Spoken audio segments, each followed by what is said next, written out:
Now, parents who are seen as intolerant of their children identifying as transgender or questioning gender could be referred to social services.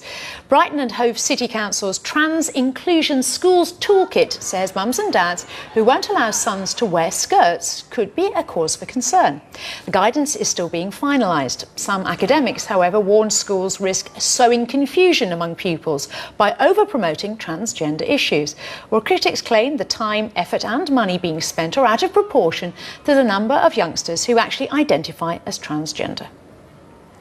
Well, for more on this, I'm joined by Stephanie Davies-Arai, author and member of Transgender Trend. Stephanie, thank you very much indeed for joining us then. Well, let's have a look at some of the figures. I mean, admittedly, the figures for trans kids might be small, but I mean, if these inclusive policies from Brighton help just one trans kid or one kid that's questioning their sexuality, isn't that a good thing?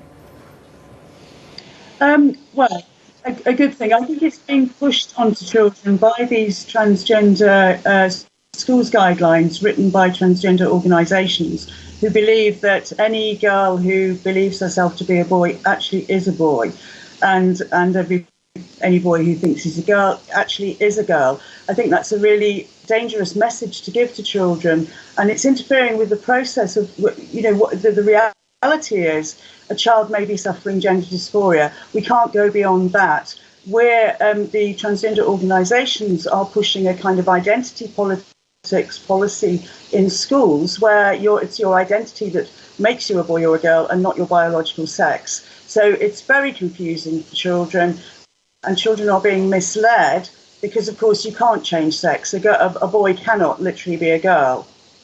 Well, are we then not talking about children, though? I mean, there's been emphasis on it being children, but looking at the leaflet that was sent out by the council, it was 14 to 19-year-olds.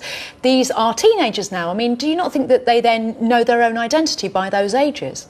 Did you know your identity when you were a teenager? I mean, you know, the teenage years are a crucial time for identity development, and what teenagers do is they find their tribe. They identify very, very strongly with that tribe. Trans is the new tribe in schools, where if you're non-conforming, if you're a bit different, if you are bullied perhaps, then that's the tribe that welcomes you and encourages you to feel that your difference is because you might have been born in the wrong body. I think this is incredibly dangerous for children, because children are then set on a medical pathway, and if you're a teenager, you can take cross-sex hormones from the age of 16. And this is what's really, really worrying parents. If a child at school, if a girl says at school, I'm a boy, then schools are encouraged not to tell the parents, but to treat their daughter as a boy in school. All of the trans schools guidance stresses the need for confidentiality, that a teacher promises confidentiality to a child who comes out as transgender. Now, that breaks the first rule of safeguarding. No teacher promises confidentiality to one child. That's how mistakes are made. But a parent has the right to know if their child has gender dysphoria and is therefore potentially going on a medical pathway with invasive medical treatments that are irreversible. So if a girl changes her mind and she's taking testosterone, she will be left with permanent male pattern baldness, extra facial and body hair, and a permanently deepened voice. And of course, what girls are doing are binding their breasts, which again is very harmful to their bodies, and they're planning their double mastectomies. This is serious, and parents have a right to know if their children are being encouraged on this pathway.